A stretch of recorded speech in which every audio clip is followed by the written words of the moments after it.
to the member for Whitlam. Thank you, Deputy Speaker. Before I was preparing my remarks this morning, I had cause to give a phone call to Warrant Officer Second Class Brian McGrath, or Brian, as I generally refer to him, a good mate of mine who resides in my electorate in the suburb of Albion Park. Quite an extraordinary character. He did the reverse of what many do. He joined as a reservist at the age of 30 and then enlisted as a full-time member of the Australian Army at some years thereafter. I want to thank him for his service. He did his tour of duty. It was his job. He's a sapper, and it was his job to train those who are arriving in Kabul in explosives and the risks of explosives, and I have no doubt that the work that he was doing kept many Australian men and women alive. So I thank Brian, and I'll start by thanking the 26,000 other Australians who served their country by serving in the ADF in Afghanistan over the last 20 years. I also want to honour the ultimate sacrifice made by the 41 Australians in uniform who sacrificed their lives on our behalf in Afghanistan. We cannot begin to contemplate the grief that their families share, and that is revisited on occasions such as this. It's going to be a very tough couple of weeks for the families of those Australians, but we do in some small way share the loss their families, friends and comrades feel today. Afghanistan was our longest running war, and in many ways our costliest. We measure that cost not just by the lives of the 41 Australians lost on the front line of the conflict. There are those soldiers who survived their tour but lost the battle at home. And there are those who continue to live with post-traumatic stress disorder. I'd like to pay tribute to organisations like Open Arms and Soldier On and encourage any of our ex-servicemen, men and women, to reach out to them. They're doing a great job, a much-needed job. But the fact is that we're not doing enough to support our veterans on their return home. As a nation, we were too slow to recognise the burden they carried on their return and too slow to respond. But in counting the cost of our involvement in Afghanistan, we cannot look only here at home. Civilian deaths are estimated to be at least 50,000 people, including many women and children.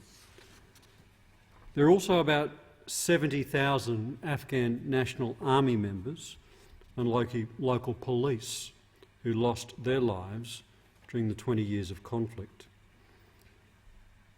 In a country of 39 million people, 120,000 dead is a huge number. As many here in Australia wonder whether the cost was worth it now that the Taliban are back in power, I'd like to think the families of those 120,000 people in Afghanistan are asking the very same question. Tragically, we're not yet in a position to judge the final cost of this war and our involvement in it. The chaotic and deadly scenes we have seen in Kabul over recent days will add to the toll. I'd like to pause at this point to honour the excellent work that is being done by our ADF forces, the diplomats, the airmen and women as they work under unimaginable pressure to bring many people out of Afghanistan as possible. They've been hamstrung by a government that was not on top of the situation early enough. But their work is important and dangerous, and we support them. The long-term cost is going to be very hard to judge. There's little reason on the evidence to trust the Taliban when they say that they have changed, but we live in hope. The days of Afghan women in parliament and Afghan girls attending high school seem tragically to have come to an end.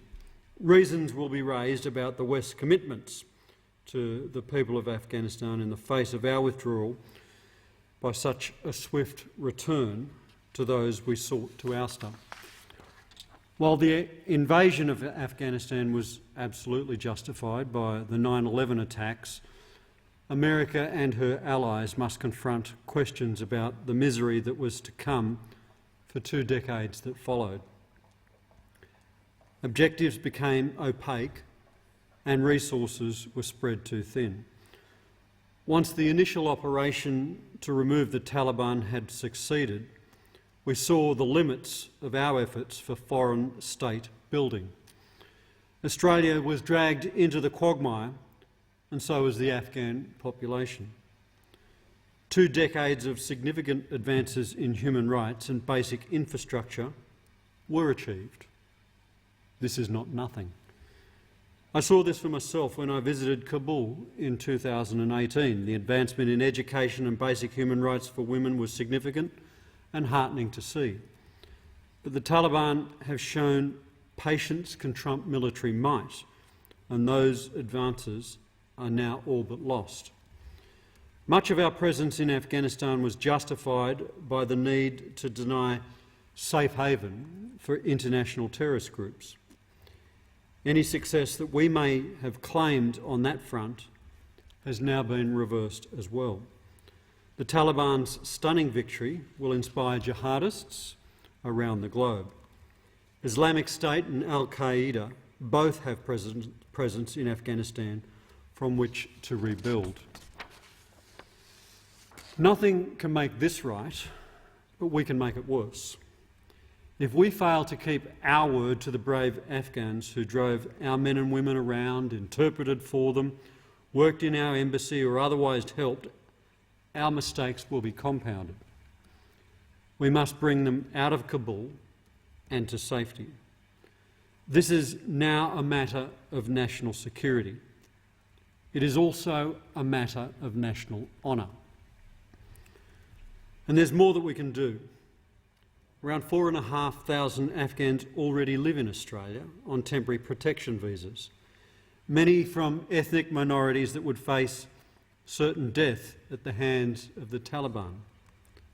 Their families still reside in Afghanistan. We must demonstrate to them and to the world that we will never force them back to Afghanistan. We must give them immediate and permanent protection.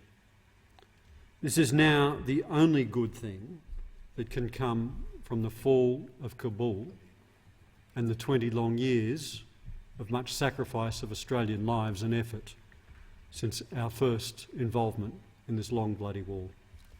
I thank the House.